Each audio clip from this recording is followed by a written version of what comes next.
तो last class में मैंने आपको एक क्वेश्चन दिया था, तो वो क्वेश्चन स्टार्ट करने से पहले एक छोटा सा डायरेक्शन वाला और क्लियर कर देता हूँ कि मैंने आपको लास्ट क्लास में ये भी बताया था कि जैसे ये करंट आ रही है और आपसे पूछे करंट का डायरेक्शन क्या है सिर्फ, तो आप ये सोचो कि इसमें कौन सा पोल बन रहा होगा।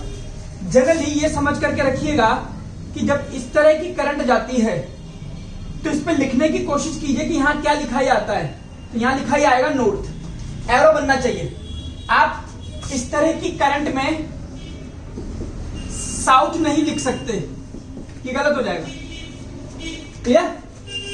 इस तरह की करंट में नॉर्थ ही लिखा जाएगा, साउथ आपको इस तरह की करंट में लिखा जाएगा, इस तरह से, है ना।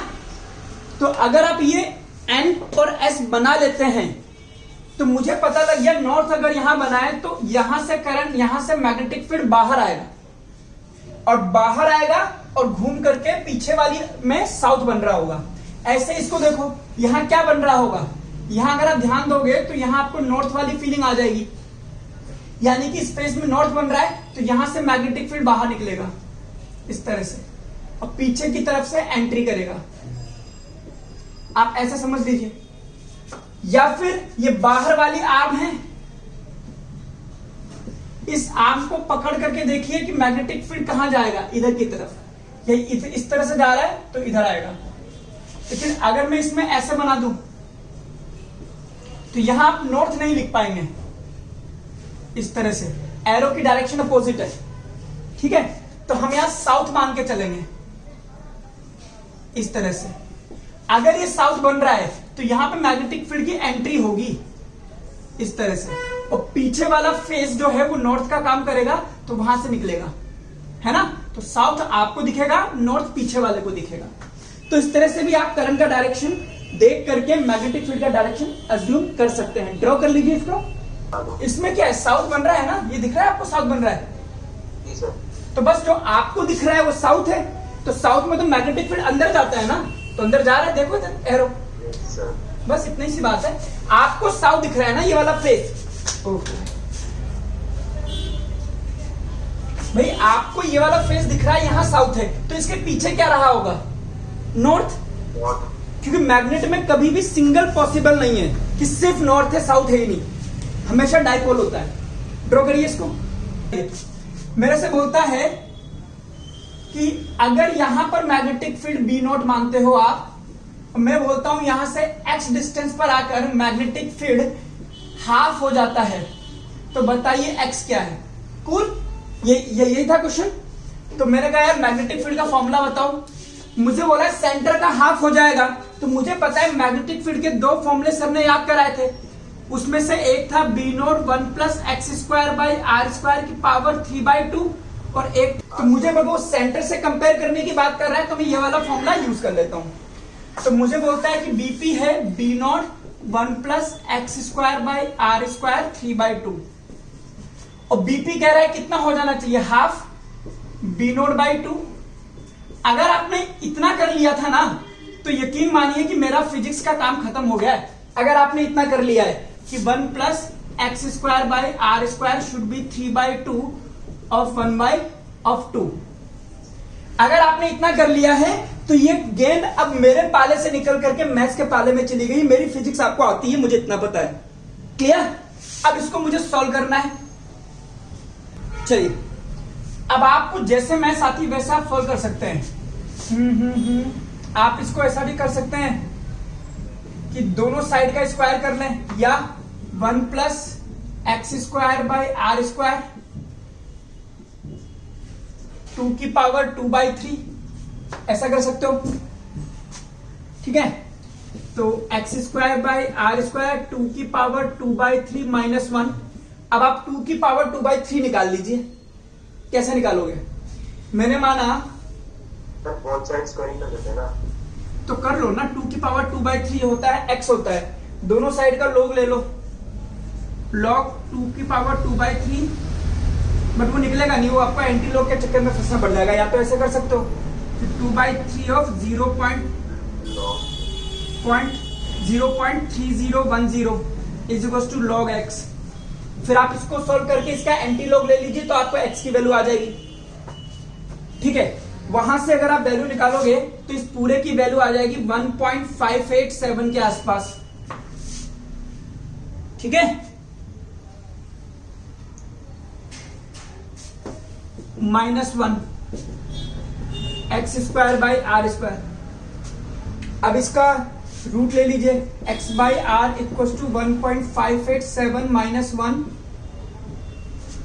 का रूट। तो कैलकुलेशन वाली बात है, 0.587 का रूट जब आप इसको सॉल्व करोगे तो आपके पास जो मेरे पास सॉल्यूशन है उस हिसाब से आ जाएगा 0.766 आर। पहले आप इसको भी लिख लीजिए, फिर मैं इसका एक तरीका और बताता हूं। अब आप ये समझ लीजिए कि इस तरह के क्वेश्चंस में जनरली x बहुत कम आता है r से, तो x square by r square will be very very less than 1, इसीलिए आप यहां पर बाइनोमियल अप्लाई कर सकते हो। ठीक है, तो अगर आप लोग की तरफ नहीं भागना चाहते तो आप ऐसे कर लीजिए, अप्लाई बाइनोमियल। अब बाइनोमियल कैसे अप्लाई करते हैं, ये चीज आगे मल्टीप्लाई हो जाती है बस। 1 plus 3/2 x square r square is equal to 2, तो 3/2 x square r square is equal to 1, और या यूं कहें कि x square by r square is equal to 2/3, तो x by r will be 2/3 का रूट। लिख लीजिए इसको और फिर आप इसका रूट निकाल दीजिए। इसका रूट आएगा 0.82 और r उधर चल जाएगा r, तो x is equal to approximately ये आ गया। चलिए अब मैं आपको बताता हूं, जनरली ये क्वेश्चन नहीं आता। क्वेश्चन क्या आता है पेपर में कि ये मैग्नेटिक फील्ड B0/2 की जगह B0/8 देगा आपको। आगे क्वेश्चन आया तो B0/8 ही देगा। अगर आप कहते हैं कि यहां जाने पे B0/8 हो गया है तो इसको आप 8 कर देंगे, ये हो जाएगा 8। अब देखो क्या हो जाता है, सॉल्यूशन देखिए, 1 plus x square r square 3/2 का 8 हो गया, तो इसको सॉल्व करेंगे 1 plus x square r square 8 की पावर 2/3, 8 का 1/3 कितना होता है 2, और 2 का स्क्वायर 4। तो इसलिए आपको ज्यादा माथापच्ची करने की जरूरत ही नहीं पड़ती। ठीक है, तो अब ये इजीली सॉल्व हो जाएगा कि x square by r square is equal to 3, तो x by r equal to 1.732, तो x is equal to 1.732 r. खत्म। आपको ये क्वेश्चन मिलेगा हर जगह, जब भी आप सर्च करेंगे तो B0/8 होगा, तो डेटा की सेटिंग इस तरह से कर दी जाती है। ठीक है, यस सर। तो आप इसी में एक्सटेंशन लिख लीजिए, if in above question magnetic field become 1/8, तो उसका सॉल्यूशन देखिए कितना प्यार से हो रहा है। और क्वेश्चन लिखिए, एक और लिखिए,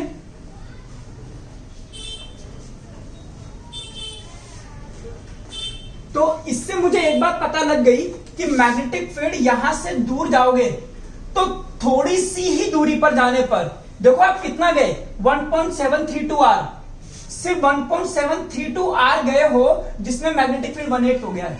यानी कि मैग्नेटिक फील्ड सेंटर से जैसे बाहर की तरफ जाओगे मैग्नेटिक फील्ड बहुत ही स्पीडली कम होगा, इसीलिए जनरली हमारे पास x की वैल्यू r से कम ही आने वाली है। ठीक है, चलिए तो लिखिए क्वेश्चन।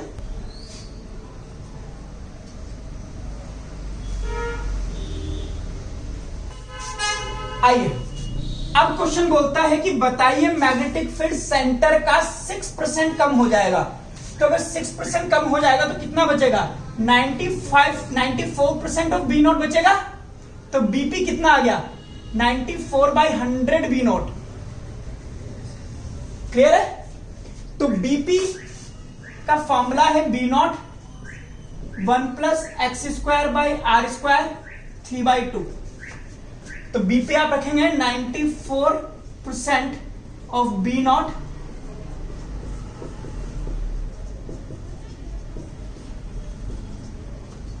अब कट पिट करके अगर आप देखोगे तो आपके पास आ रहा है 1 plus x square by r square की पावर 3/2 100/94। अब यहां पे आप दो काम कर सकते हो, या तो इसको 100/94 की पावर 2/3 करके 1 plus x square by r square solve करते जाओ, या फिर बाइनोमियल लगा दो। ये मान लीजिए कि x will be less than r, तो x square r square will be very very less than r, तो अप्लाई बाइनोमियल।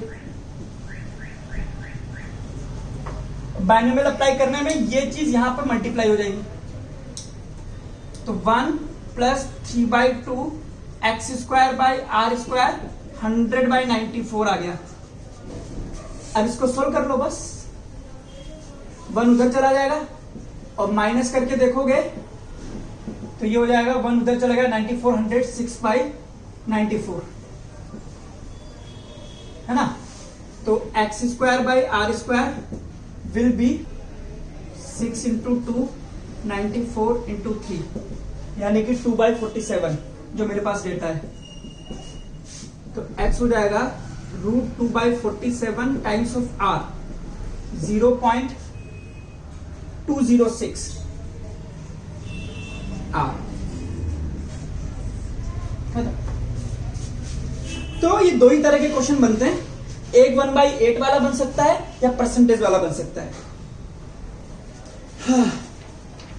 चलिए क्वेश्चन कीजिए एक और।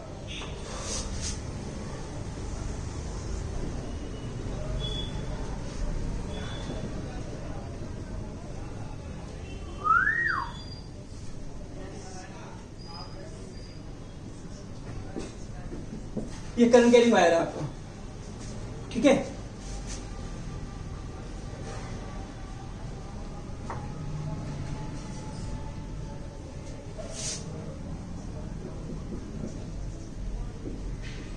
इसकी सर्कुलर पार्ट की रेडियस है स्मॉल आर या कैपिटल आर मान लीजिए, और पी पॉइंट है।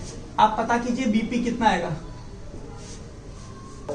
सुनो इधर, सुनो सुनो सुनो, इसकी वजह से सेंटर पर आएगा तो कोई मैग्नेटिक फील्ड नहीं आएगा, इसकी वजह से भी एक्सिस पर आएगा कोई मैग्नेटिक फील्ड है। सिर्फ यही तो है, पूरा सर्किल के कारण mu naught I by 2r होता है। पूरे सर्किल के कारण ये कितना सर्किल है, 3/4 है ना, तो 3/4 हो गया, खत्म, आ गया dot. This is the answer, खत्म हो गया। लिख लीजिए जल्दी से, अगला कीजिए। सेम क्वेश्चन है,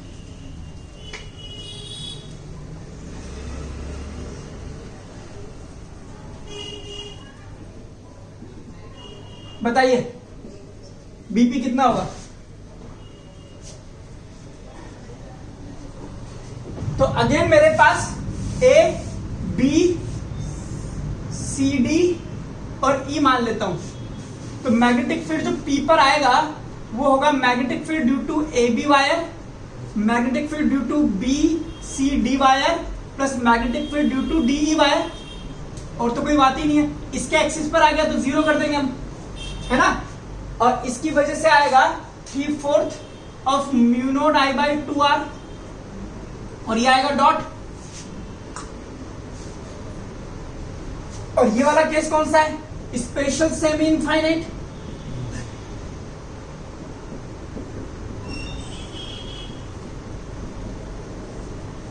तो स्पेशल सेमी इनफाइनाइट का फॉर्मूला क्या होता है, mu not I upon 4πd।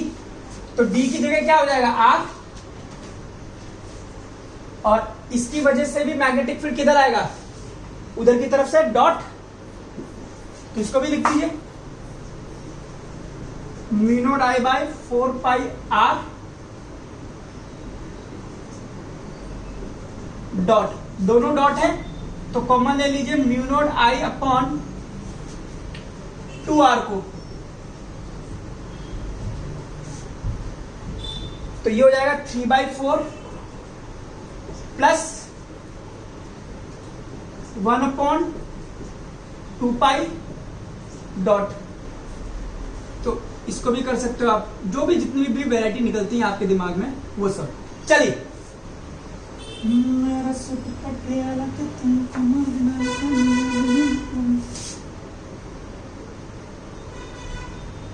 ये दो वायर है, इसमें करंट जा रहा है इस तरह से और इसमें जाता है इस तरह से। ये करंट है √3I और ये करंट है I। इनके कोसेंट्रिक जो भी बोलते हो, कंसेंट्रिक सेंटर है P।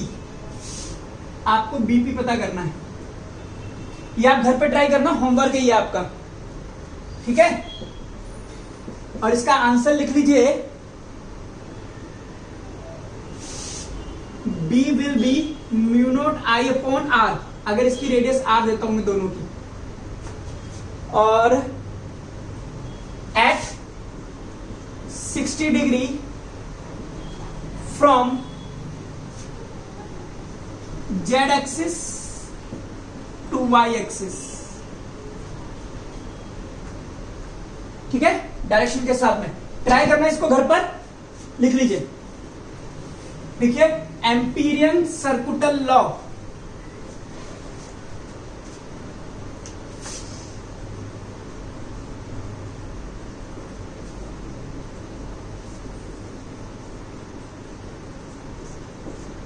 ओके लिखिए। मतलब पहले देख लीजिए, सपोज कीजिए कोई भी आर्बिट्रेरी फिगर है इस तरह से, और इसमें करंट जाता है इस तरह से।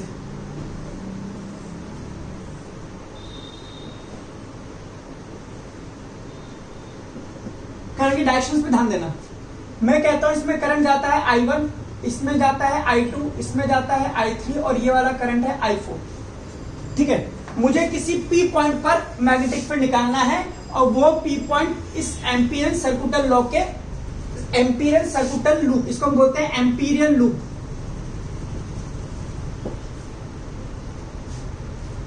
तो वहां पर गॉस लॉ में क्या था, गॉस लॉ में हमें चार्ज डिस्ट्रीब्यूशन देता था।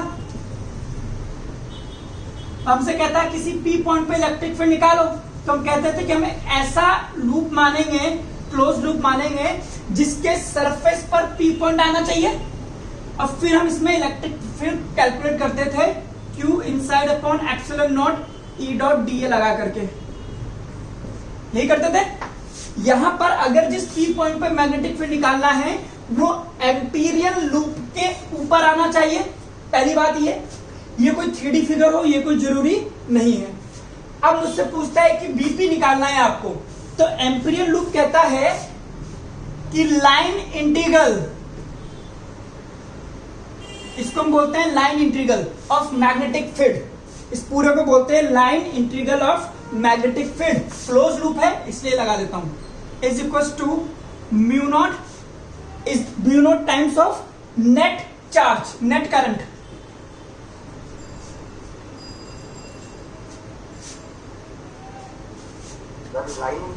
हाँ, इसको हम बोलते हैं line integral of magnetic field.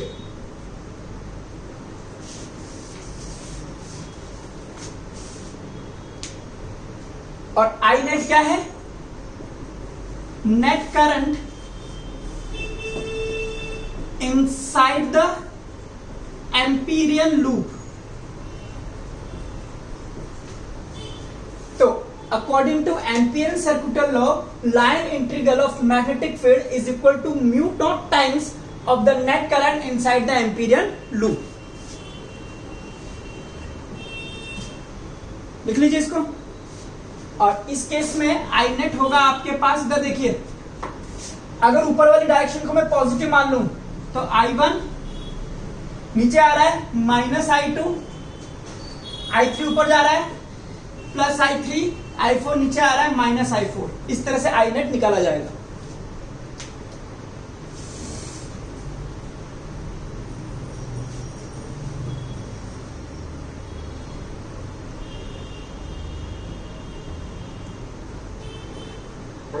Wire cross करती है उस लूप को। हाँ, करंट कैरिंग वायर से इस वायर के कारण मैग्नेटिक फील्ड निकाला। फिर हम इसका एप्लीकेशन करेंगे तो ये और क्लियर हो जाएगा। नोट लिखिए इसमें एक दो चीजों का, क्या चीजें ध्यान रखनी है इसमें। Number 1, the point where magnetic field is to be calculated वो पॉइंट जहां पर मैग्नेटिक फील्ड कैलकुलेट करना है, the point where magnetic field is to be calculated should lie on Amperian loop,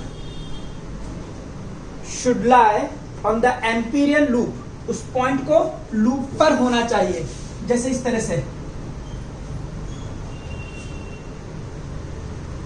और इस पॉइंट पर हमने क्या लिया है, छोटा सा सेगमेंट लिया है dl, ठीक है।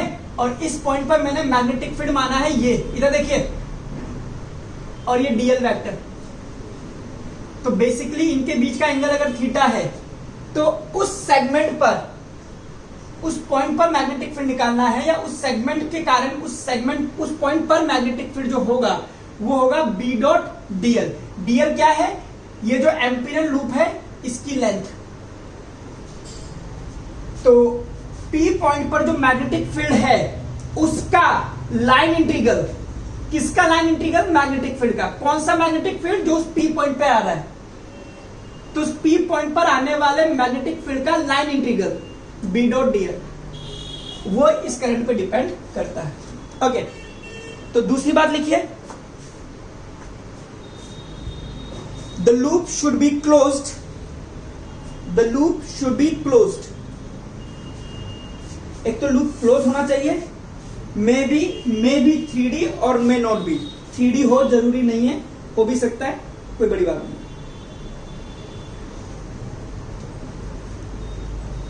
इसके नोट्स भी अपलोड कर दूंगा मैं आजकल में, ठीक है। लैंग्वेज वहीं से कॉपी करना है इसकी। लिखिए, applications of Amperian circuital law, applications of Amperian circuital law.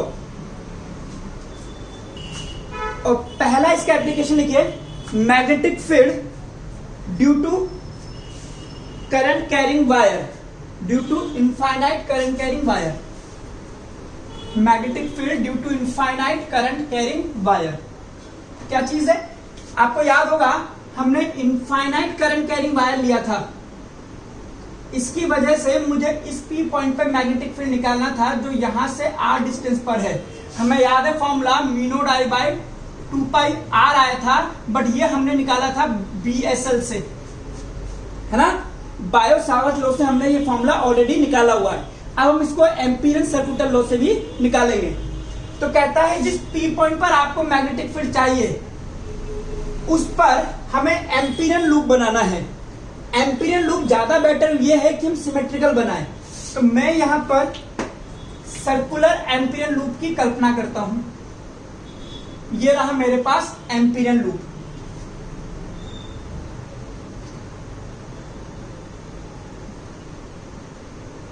Close है, सर्कुलर है,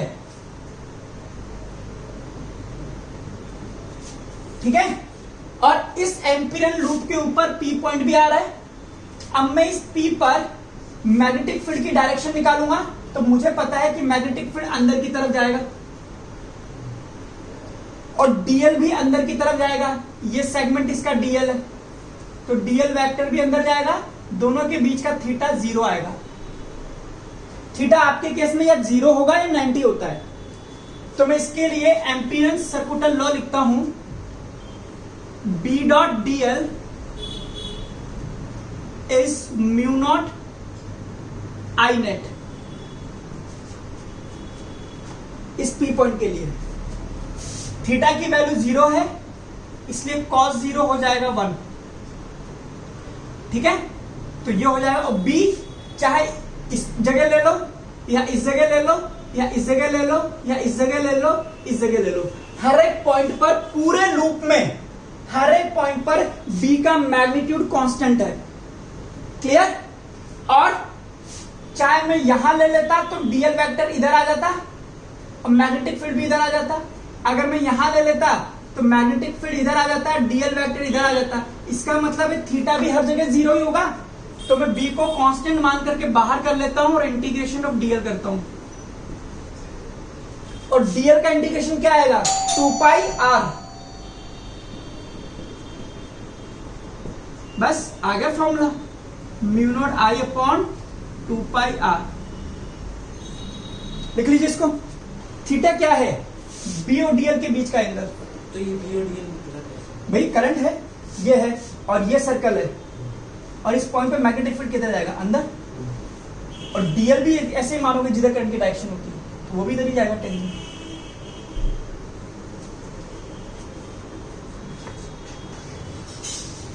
चलिए अगला एप्लीकेशन लिखे।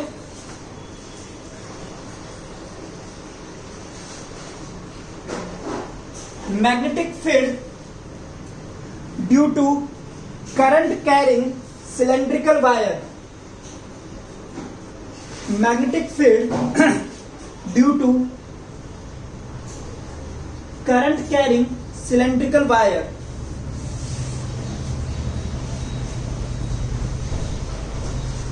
आइए सुनिए, आपके पास ये कोई सिलेंड्रिकल वायर है,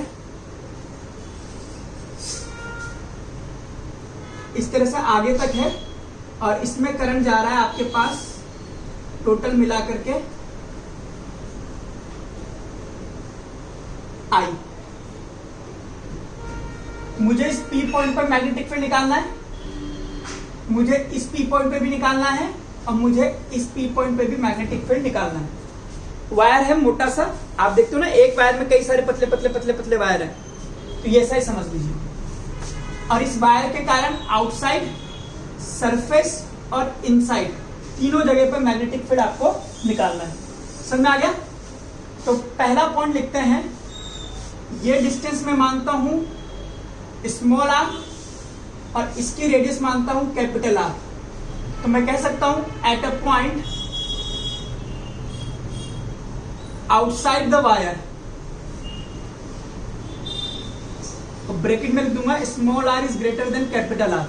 आपको याद होगा हमने स्फेयर में भी ऐसा ही करा था इलेक्ट्रिक फील्ड निकालने के लिए, बाहर, सरफेस पर और अंदर, तीन जगह हम चार्ज स्फेरिकल शेल के कारण मैग्नेटिक फील्ड निकालते थे। यहां आता था k q by small r square, यहां आता था k q by r square, और अंदर आता था 0, है ना? चलिए, ये शेल के कारण था। तो जब मैं पी पॉइंट को बाहर मानूंगा तो मैं क्या करूंगा? एम्पीरियन सर्कुलर लूप मानूंगा इस तरह से, जिसकी रेडियस होगी स्मॉल आर। अगेन यहां पर डीएल सेक्शन मानूंगा, जिसकी वजह से मैग्नेटिक फील्ड, इसकी वजह से बी अंदर आएगा और डीएल भी अंदर आएगा, थीटा हो जाएगा 0।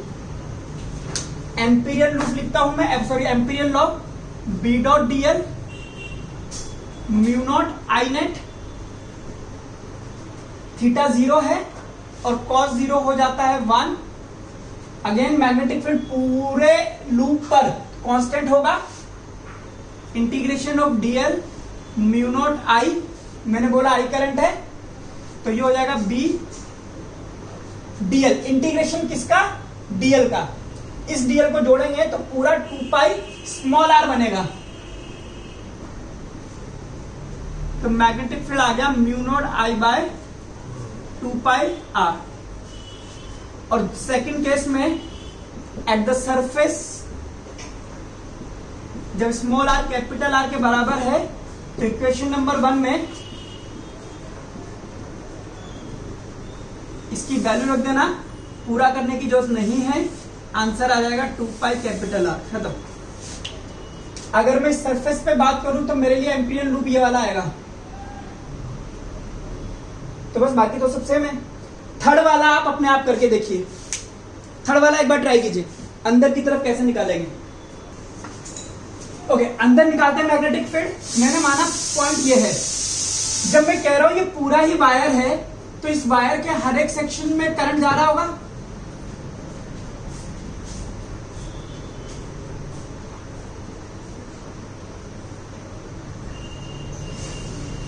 ऐसे पूरे वॉल्यूम में करंट जाएगा,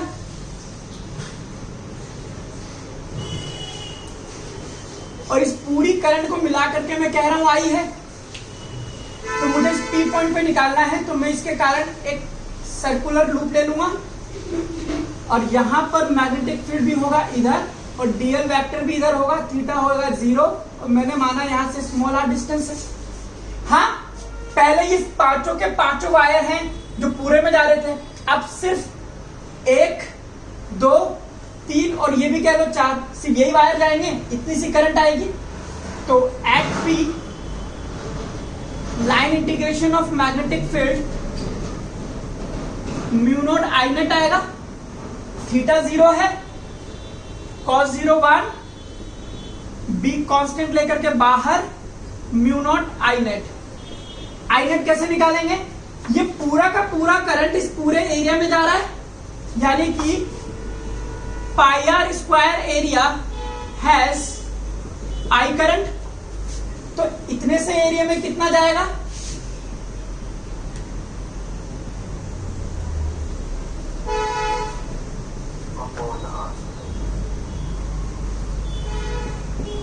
यही आपका आई नेट होगा।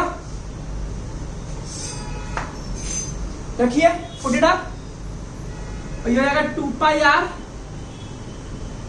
Mu naught I small r square upon capital r square. पलटिए इसको, नीचे ले जाइए, mu naught I small r upon 2 pi r square. ये रहा।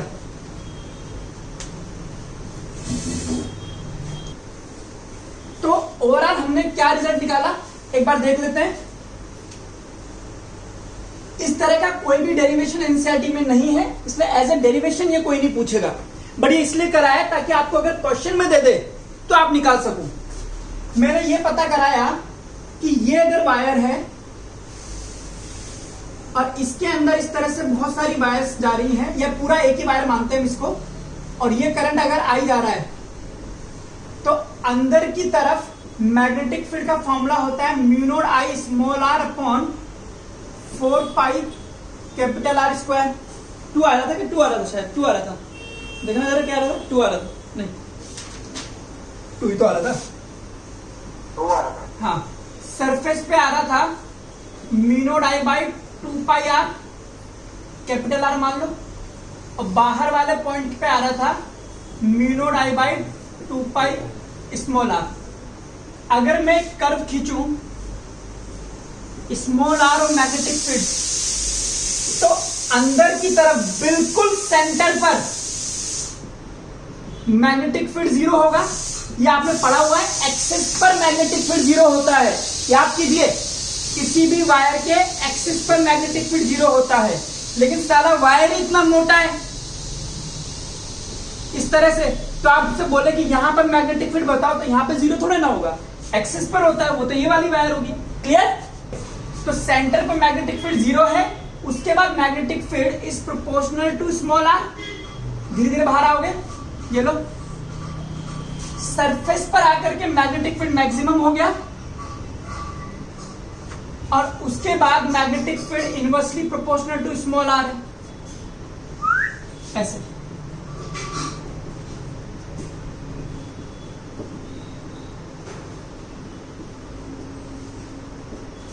ड्रॉ करिए। चलिए, किसी को कोई बात पूछनी पूछिए, वरना मेरी तरफ से क्लास खत्म होती है।